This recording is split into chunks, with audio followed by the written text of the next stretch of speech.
я приветствую.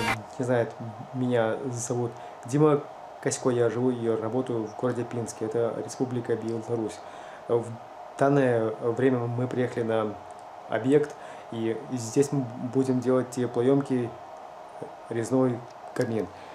Сейчас я сделал подвод воздуха с улицы и положил пластиковую трубу, утеплил ее, также и запенил ее между утеплителем и стеной пеной и поставил 120-ю доплю.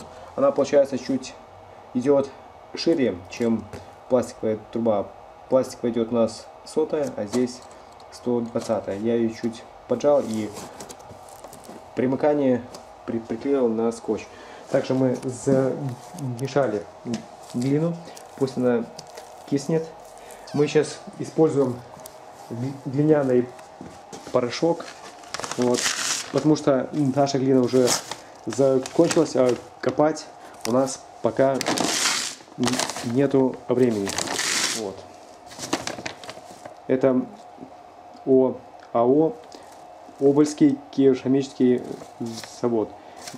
Глиняный порошок для кладки печей и каминов. Экологически чистый продукт.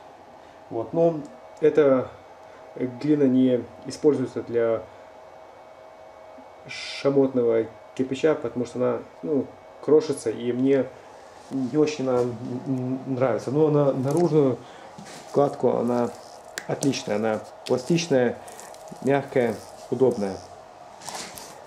Также мы сушим наш кирпич, потому что для выточки и резки кирпича нужен сухой кирпич. Вот. Потому что у нас и шли дожди, и он сильно у нас подмок, этот кирпич. Ну все, друзья. Еще вот забыл вам и показать. Я вот снял про эту болгарку отдельное видео. Вот я себе приобрел такой инструмент. Думаю, что он меня порадует, судя по отзывам. Вот. Внешне смотрится довольно престижно. Также все удобно и расположено. Болгарка это DeWalt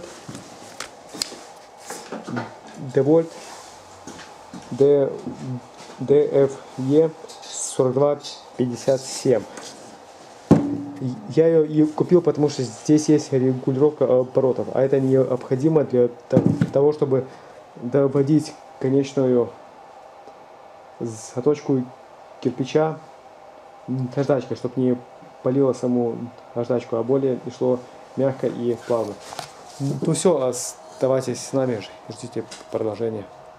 На сегодня мы закончили нашу работу. Сегодня четверг, завтра поедем на другой объект. Там уже изготовили из жести колпак, мы его оденем на трубу, также положим гранитную полочку, еще проведем кое-какие работы. Я уже и сниму по этому видео и покажу вам. Это теплоемкий камин с ручной формовки. Вот. Я там не доснял концовку, а завтра и постараюсь закончить все работы и уже доснять видео. Что мы сделали за эти пару дней? Мы сделали арку. Вот. Такая у нас получилась арочка. Насколько она красиво, оставляйте комментарии. Или может что-то надо было в ней поменять. Ну, я думаю, что она смотрится нормально. Также сделали такие углубления. И углубления сделали в виде луны. Вот. Так оно красиво смотрится. Я покажу из угла, с профиля. Вот. Смотрится, я думаю, красиво. Также пазухи засыпали керамзитом. Хотели песком, но так как песок тяжелый, его нужно трамбовать. И потом, может, где-то и со временем он сядет. И решили, чтобы не нагружать сильно нашу стяжку, так как вы помните, жжание, здесь у нас только получается часть и фундамента. И я сделал выпуски с арматуры, чтобы распределить и нагрузку по всей площади. И потом еще сверху зальется цементная стяжка, на которую положатся кирпичи. Также сзади залили цементным раствором, чтобы усилить нашу арку с задней части. Здесь мы поставили для удобства рычажок нашей дроссельной заслонки. Это открыто, это будет у нас закрыто. Вот, я думаю, здесь будет и удобно.